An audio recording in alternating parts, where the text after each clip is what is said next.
muslimun. Al-Baqarah 132.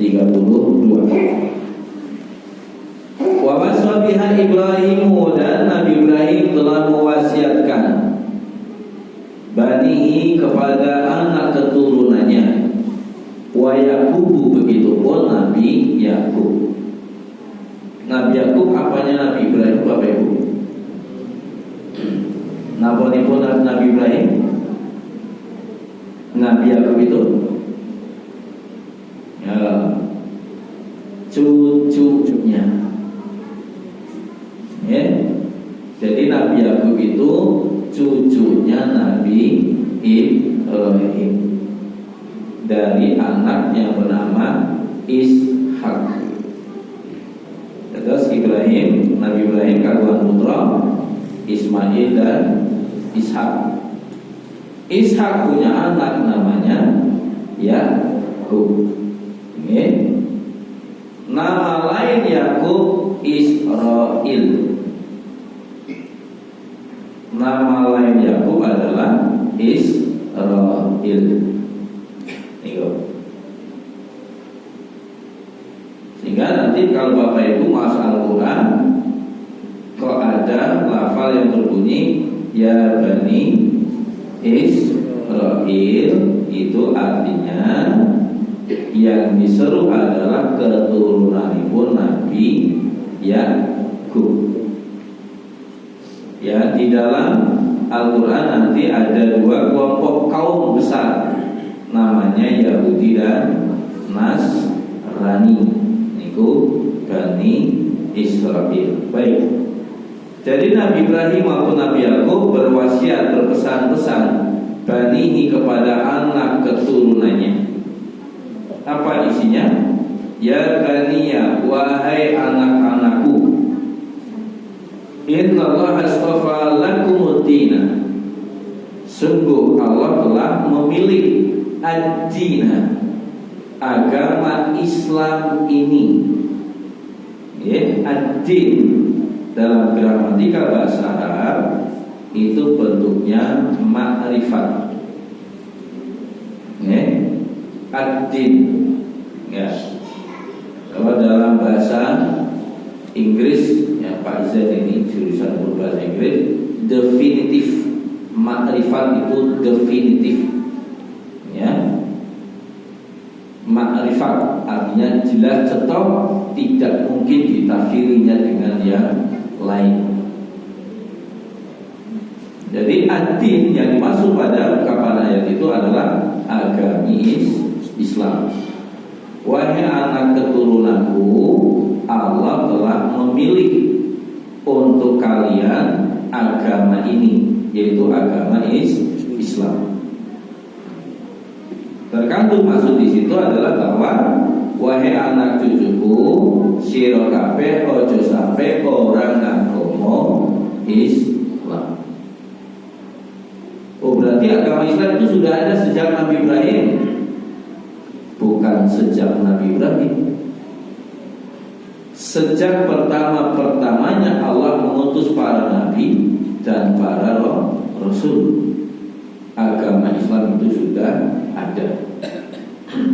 Jadi agama Islam itu bukan agama yang dibawakan oleh Nabi Ibrahim, bukan saja yang dibawakan oleh Nabi Muhammad SAW, tetapi agama Islam adalah agamanipun Allah, kagumanipun Allah, yang punya Allah, dan itu ada diturunkannya oleh Allah sejak pertama-pertamanya ada Nabi di muka bumi ini, yaitu sejak Nabi Adam alaihi salam.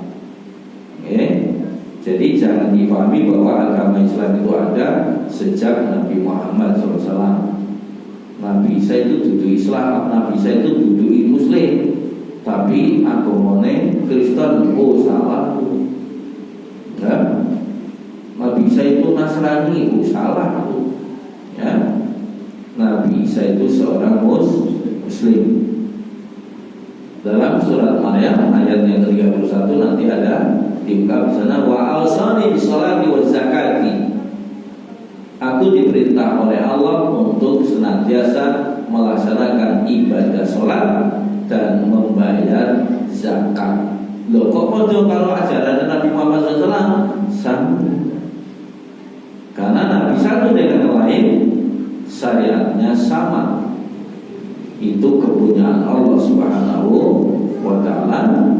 Seperti tersebut dalam satu ungkapan ayat surat Al-Anbiya ayatipun ingkang kaping selangkung.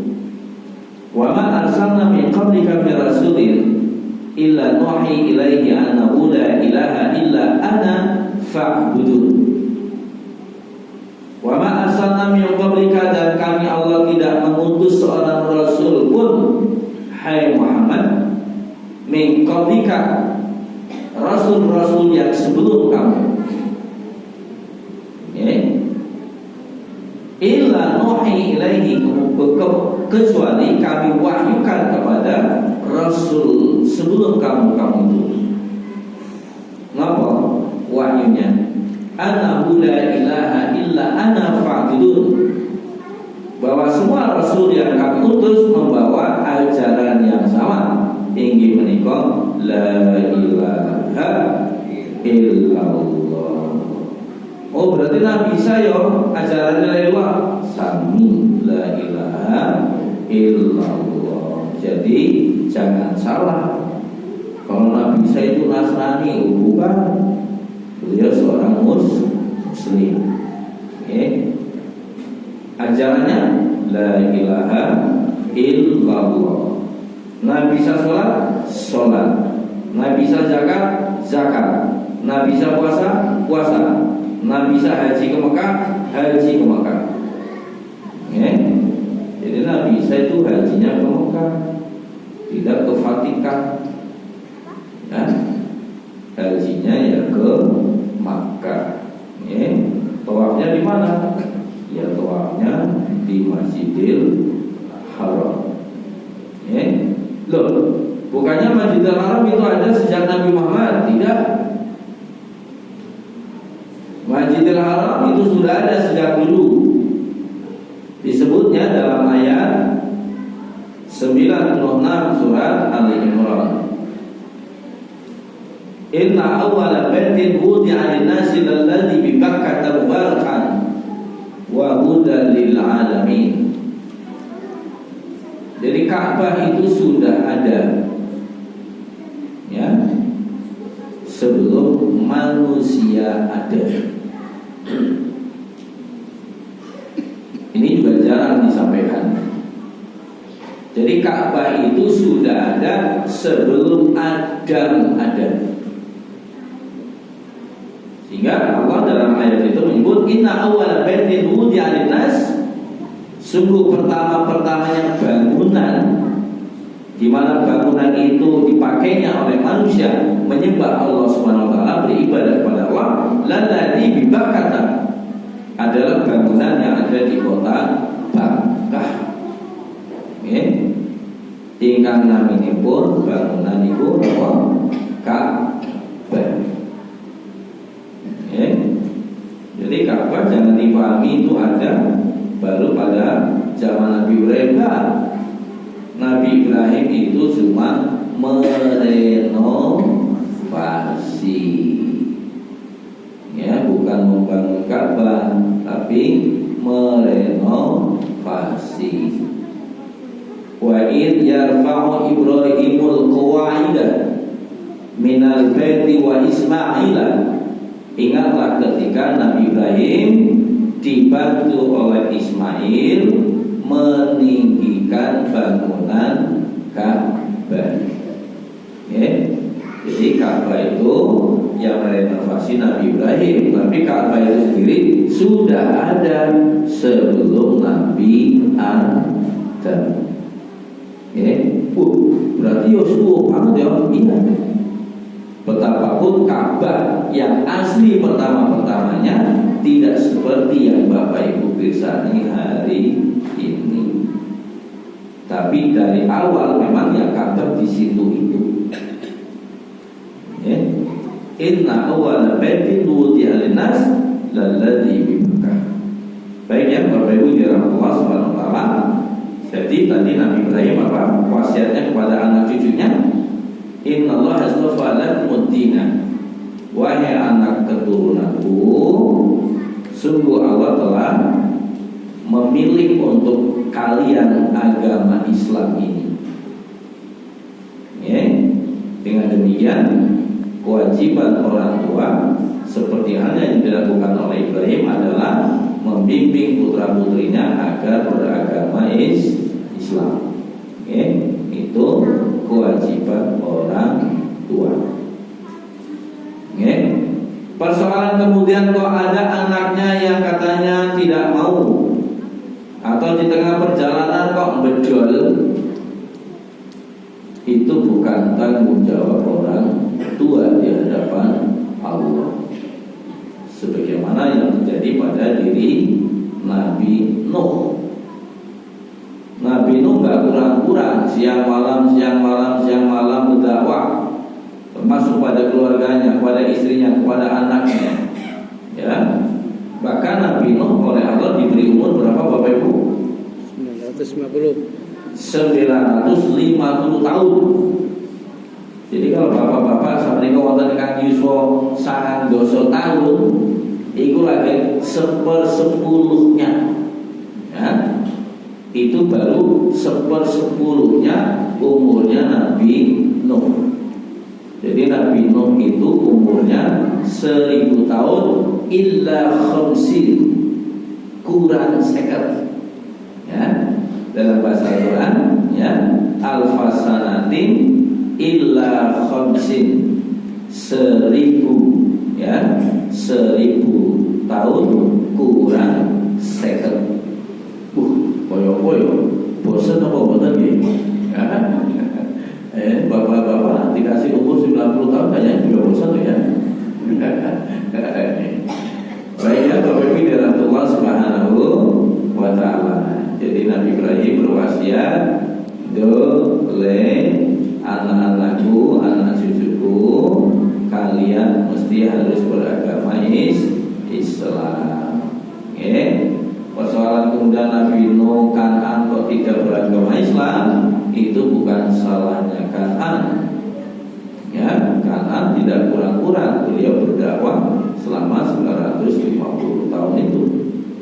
Tapi tetap saja hidayah itu hak prerogatifipun Allah Subhanahu wa ta'ala. Dan Bapak Ibu bersyukur sampai pada kesempatan petang hari ini Bapak Ibu tetap ya hidup dengan bimbingan hidayah Allah Subhanahu wa ta'ala. Ini bukan karena siapa-siapa, bukan karena Bapak Ibu kita, bukan juga karena tetangga kita, bukan pula karena rumah kita dekat dengan masjid, enggak. Tapi wajtabahu. Surat Al-Hajj ayat ke-78. Wajtabahu. Kalau ada orang hidup kok kesok dari pintu taibul Allah, itu karena orang itu dipilih oleh Allah Subhanahu wa ta'ala. Ya, dipilih Bapak. Buktinya sederhana. Apa kurangnya Abu Thalib? Ketemu tiap hari dengan Nabi Muhammad SAW. Peristiwa turunnya Al-Quran ngerti. Tiap hari dumone nengar Ka'bah. Kemujizatan yang Allah berikan kepada Muhammad, Abu Thalib ngerti. Tapi kenapa beliau tetap dalam keadaan kafir? Ya, itulah yang dimaksud bahwa Allah Al-Hadi, Allah lah sang pemegang hak prerogatif untuk memberi hidayah kepada orang per orang. Okay. Jadi hidayah itu anugerah. Buktinya yang mana Bapak Ibu? Bapak Ibu dalam itu saking masjid Babul Maghfirah pinten kilo? Apa pinten meter? Ada loh ya yang jauh-jauh kerso tindak masjid. Tapi kira-kira masjid rawuh boten. belum tentu ya enggak? Iya. Betul, saya dapati itu kasus itu. Ya umai mau ngarep masjid loh. Iya. Tapi sampai meninggal dunia boten nate tinggal masjid. Sholat ya orang, Jumatan ya orang. Padahal dia muslim. Yo ngarep masjid umai. Makanya ketika ada orang mau hidup dengan hidayah, wasabaku itu karena dipilih oleh Allah Subhanahu wa ta'ala. Begitupun yang disampaikan Ibrahim kepada anak cucunya, karena Islam itulah jalan satu-satunya keselamatan. Fala tamutunna illa wa antum muslimun. Ini kata-kata Nabi Ibrahim ini. Kata-kata Nabi Yakub juga. Fala tamutunna illa wa antum muslimun. Ojo sepisan-pisan sira kabeh padha mati tinggal dunya kecuali mati dalam keadaan beragama Islam. Itu wasiat Ibrahim kepada anak cucunya. Oh ya persis ya isi Quran surat Ali Imran 102. Ya ayyuhalladzina amanu taqullaha haqqa tuqatih. Kelasipun wala tamutunna illa wa antum muslimun. Untuk bapak-bapak setiap Jumat mesti dengar ayat ini. Bapak Ibu dirahmati Allah Subhanahu wa taala, disinilah ya kewajiban orang tua membimbing putra-putrinya untuk menjadi seorang muslim dan muslimah. Dalam satu ungkapan hadis lain, Nabi Muhammad SAW juga bersabda, "Wa ma min maludin illa yuladu 'ala al-fitra, fa abawahu yahwidanihi aw yunasiranihi aw yumajjisanihi." Tidak seorang pun bayi yang lahir ke dunia ini, ma min maludin, tidak seorang pun anak yang dilahirkan ke dunia ini, illa yuladu 'alal fitra, kecuali si bayi calon manusia itu membawa fitrah, naluri keberagamaan. Dan naluri manusia dalam kefitrahan keberagamaannya ngagami pun Islam. Jadi beragama Islam itu fitrah manusia. Nanti akan bisa kita rasakan dan kita buktikan. Nah, fitrah yang manusia jadinya agama Islam. Maka kalau ada di dunia ini kok orang beragama tidak beragama Islam, menika nyalahi fitrah. Itu menyalahi fitrah. Nanti bisa dirasa pada ayat yang lain, apa yang tenang tersebut di dalam surat Al-A'raf ayat 172. Wa il akhadha rabbuka min bani adama min duhurihim dzurriyyatahum wa asyhadahum ala anfusihim alastu bi rabbikum qalu bala syahidana an taqulu yawmal qiyamati inna kunna an hadza ghafilin. Al-A'raf 172 ingkang isinipun menika pengambilan persaksian oleh Allah kepada janin-janin calon manusia. Begitu lahir ke dunia kok eneng sing Islam, eneng Katolik, Protestan, Hindu, Buddha, Konghucu, Kejawen, Sinto, Zarathustra, Majusi, orang agama.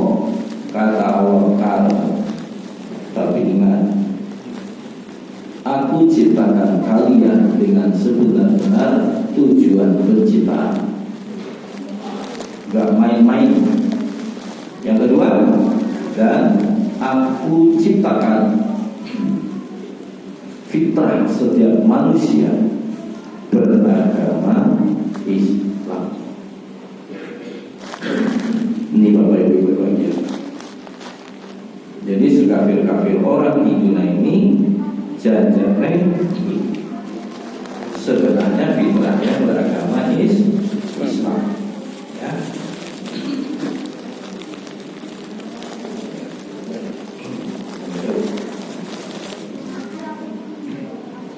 Monggo Bapak Ibu ditunjuk.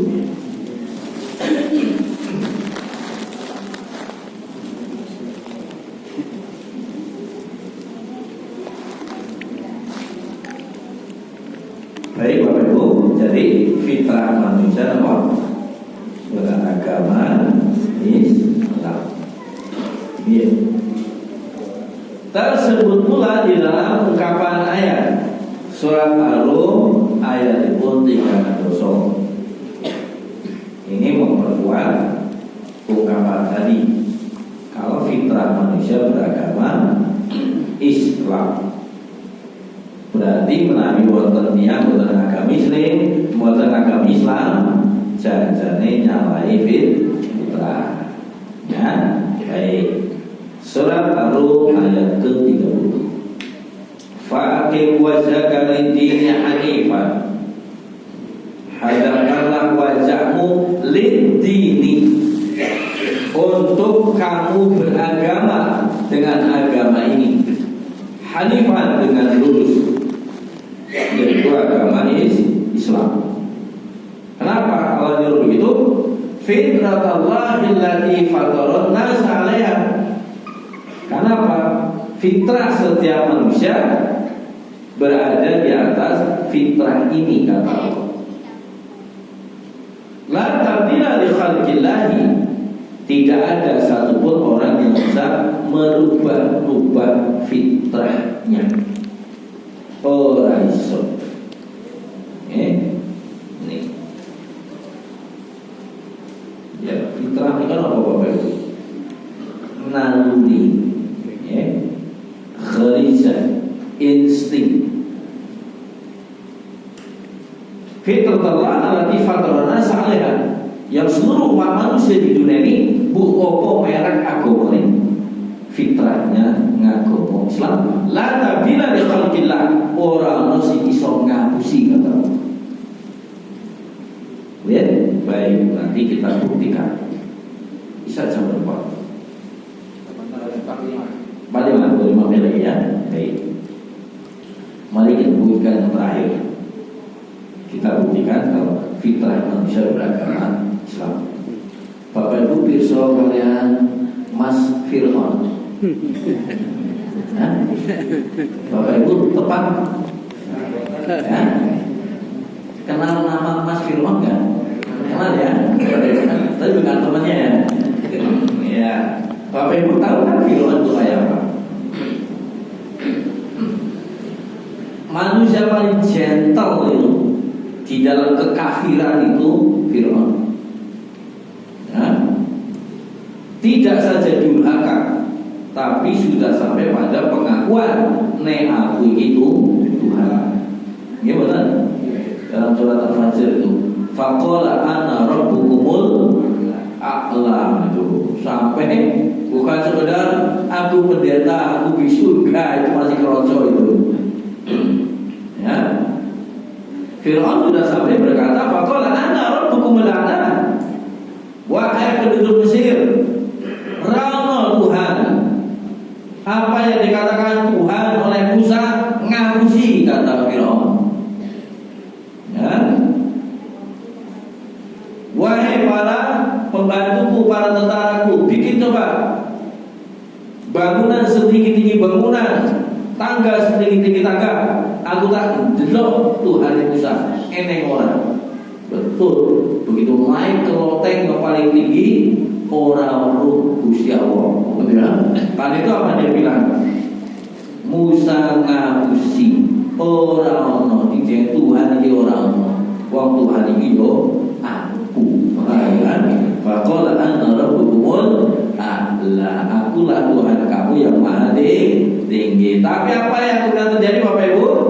Sebagai pembuktian kalau fitrah manusia beragama Islam ya tersebut di dalam surat Yunus ayat 90 dan 91. Ketika Fir'aun tenggelam, nah ini wajawazna bi bani Israil al-bahr fa'atba'hum Fir'aun wa junuduhu baghyan wa 'adwan. Ini kisahnya Musa dan kaumnya Bani Israel yang dikejar-kejar oleh Fir'aun. Sampailah di tepian Laut Merah. Ya, pengikutnya Musa Bani Israel kebingungan, maju laut, mundur balik, Fir'aun bala tentaranya siap membunuh. Disinilah nanti Musa mendapati mukjizat. Suruh apa? Memukulkan tongkatnya. Betul, begitu pukulkan, biar lautan membelah menjadi jalan. Oke, baik. Terus berjalanlah Bani Israel sampai ke daratan. Waduh, begitu. Laut Merah itu kalau di peta kayaknya ya antara Parangtritis sampai Tegal kayaknya. Nah, aduh begitu. Nah, orang mau saja belum jam itu. Nah, nek melaku kira-kira Parangtritis Tegal berapa hari Pak? 9 bulan. Ya, 3 hari ya. Iya itu. Betul, semuanya udah naik semuanya. Tinggal Fir'aun dan bala tentaranya. Hatta idza surah apa tadi? Yunus.